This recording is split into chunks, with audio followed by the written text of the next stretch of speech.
Have you ever pondered about the status of women in society and how it has evolved over time? Long before the advent of Islam, women found themselves in a world that didn't value their rights or respect their status. The pre-Islamic era, also known as Jahiliyyah, was a time marked by oppressive norms and practices against women. They were seen as mere commodities, with no voice or standing in society. Inheritance rights were non-existent, and female infanticide was a common practice, highlighting the disdain for female offspring. Women were denied the basic right to choose their life partner, often married off without their consent. This bleak landscape of rights and respect was the canvas on which the status of women was painted in the pre-Islamic era. It was a time when societal norms belittled their position, reducing them to the fringes of relevance.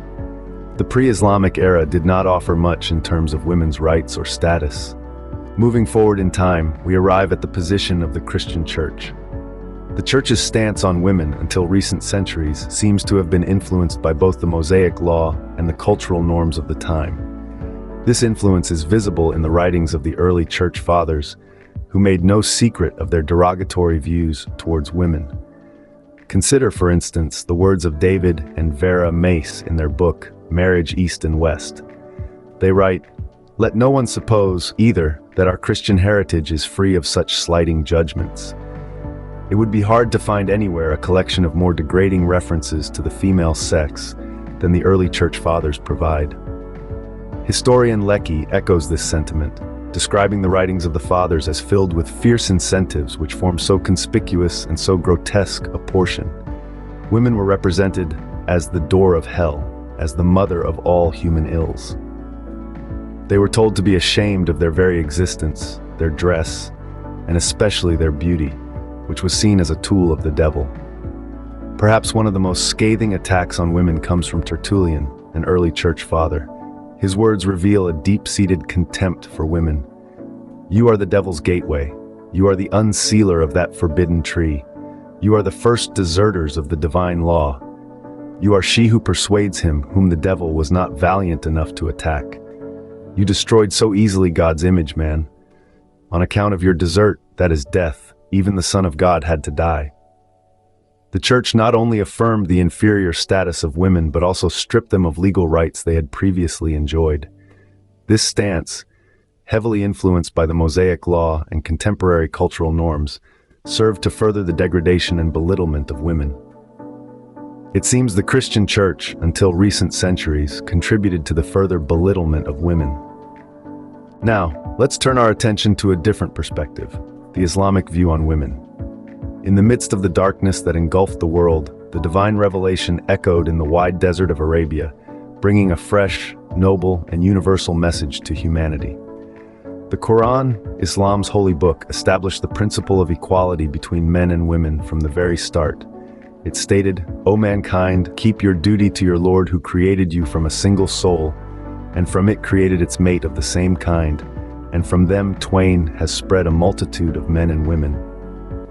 This verse, found in the 4th chapter of the Quran, not only emphasizes the shared origin of men and women, but also their equal status in the eyes of the divine.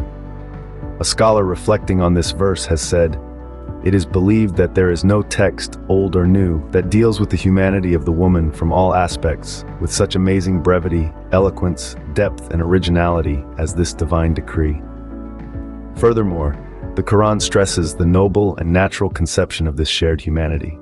It states, "He, God, it is who did create you from a single soul, and therefrom did create his mate, that he might dwell with her in love." This verse, from the 7th chapter of the Quran, emphasizes the importance of mutual love and companionship between men and women. In the Islamic worldview, women are not considered lesser beings or the source of all ills. Instead, they are recognized as equal partners in the human journey, deserving of respect, dignity, and love. This perspective was not only revolutionary in the context of the time when Islam was revealed, but it also provides a valuable lesson for our present day. In stark contrast to the previous eras, Islam brought forward a fresh, noble, and universal message about the status of women. We've journeyed through time, exploring the status of women in different eras and religions. We saw the degradation of women in the pre-Islamic era, a time when they were treated as less than human, stripped of their rights, and subjected to the whims of a patriarchal society.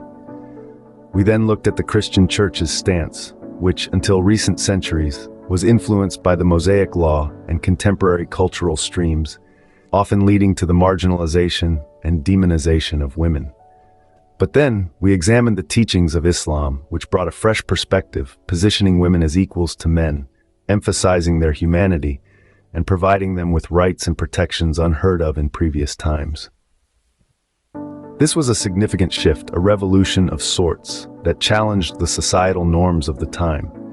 It seems the status of women in society is not a settled issue, but understanding the past can help us shape a more equitable future.